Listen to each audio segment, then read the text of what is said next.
The Japanese people are very dependent on fish and fish products for their daily sustenance, as it were. So the fishing for Japan has been enormously important over the whole post-war period and indeed before. And I think that this has meant that the Japanese government has been enormously sensitive to fishing restrictions. For instance, during the 1970s, with the introduction of the Law of the Sea legislation, international legislation, the Japanese found this very difficult to come to terms with. They had to, of course, because it was an international regime that was being introduced. But this was a big problem for them, and I think that they're very sensitive to any further restrictions on the use of their fishing fleets, although they're also perfectly well aware of the need for conservation. But the demand for fish in Japan has been at a very, very high level and remains at a high level. So this is a difficult political problem for Japan and for the Japanese government.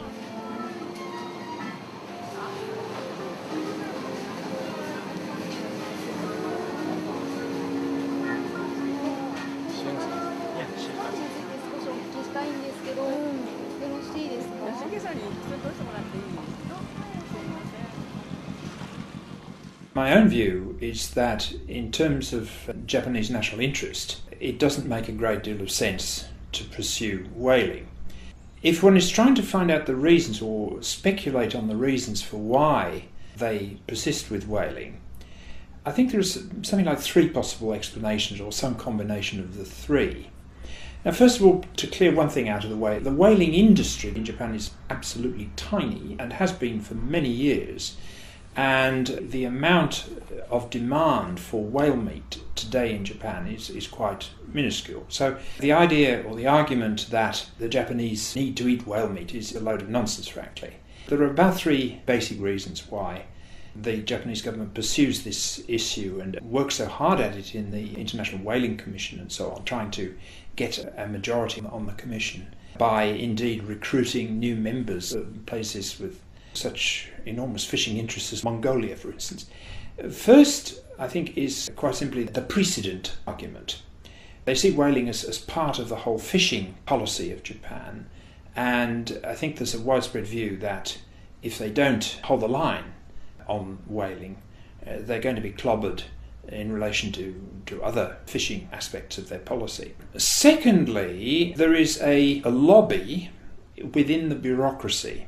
In the Ministry of Agriculture, Forestry and Fisheries, this has had a fairly free rein on policy making and seems to exercise an inordinate amount of influence upon policy. There doesn't seem to be a countervailing force within the bureaucracy or within the political system to counteract that. The third reason is a sort of nationalistic reason in a sense. I think there is a sense in which Japanese government officials tend to react if they feel that Japan is being attacked. And therefore, although quite frankly the idea that whaling for research is a plausible argument is very, very difficult to sustain, nevertheless they continue to persist with these sorts of frankly ridiculous arguments about research when everyone knows it's not for research. And I think the idea that the world is against Japan, and to use a phrase which was used about 30 years ago, that Japan is a punch bag for the whole world, figures to some considerable extent in the psychology of this argument. My feeling is that when Japanese diplomats around the world are called upon to defend Japanese whaling policy, many of them are extremely embarrassed at having to do so.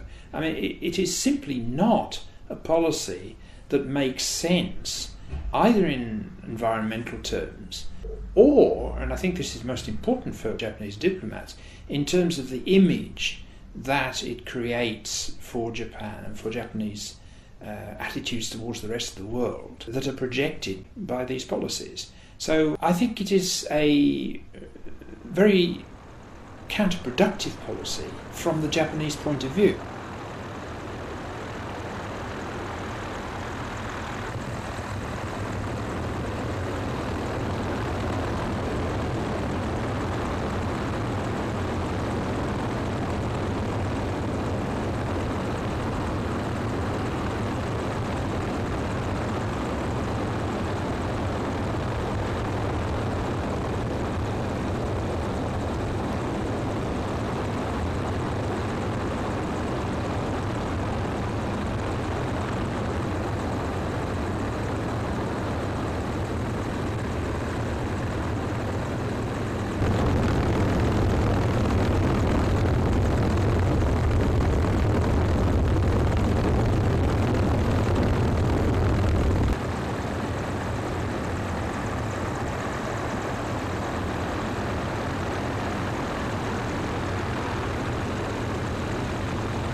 it isn't that much of an issue within Japan itself. There isn't much of a anti-whaling lobby within Japan, even though the whaling industry itself is almost non-existent now in Japan.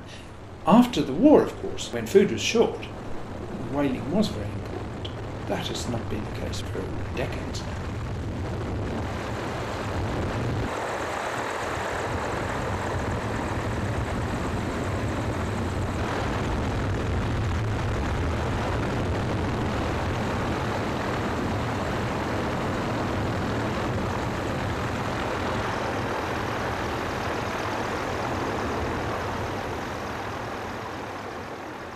Civil society and non-profit, non-government organisations are a lot weaker in Japan than they are in most Western countries, although there has been some growth in them in the last decade or so. And so people in Japan are not really so used to organisations like Greenpeace, which are international non-government organisations, non-profit organisations, particularly operating in this slightly piratical kind of way on the high seas. So I think there is a fair degree of hostility to Greenpeace among public opinion in Japan, but also, particularly among intellectuals, some sympathy with their aims, certainly. And it is true that the environmental movement has made considerable strides in Japan, although I think one has to say that it's not as strong as it is in Europe, for instance.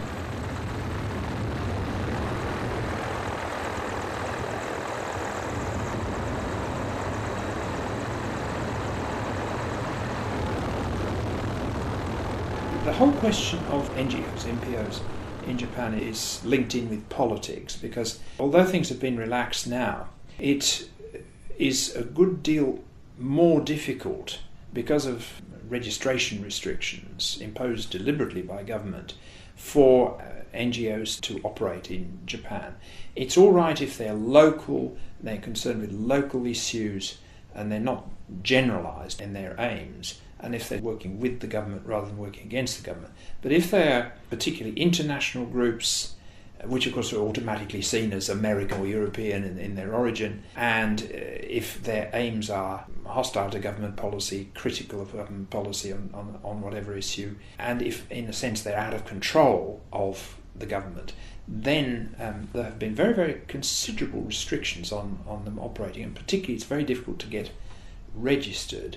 And so the numbers of people in Japan actually involved in organisations like that, I mean Amnesty International is another example, is much, much smaller than is in European countries or North America.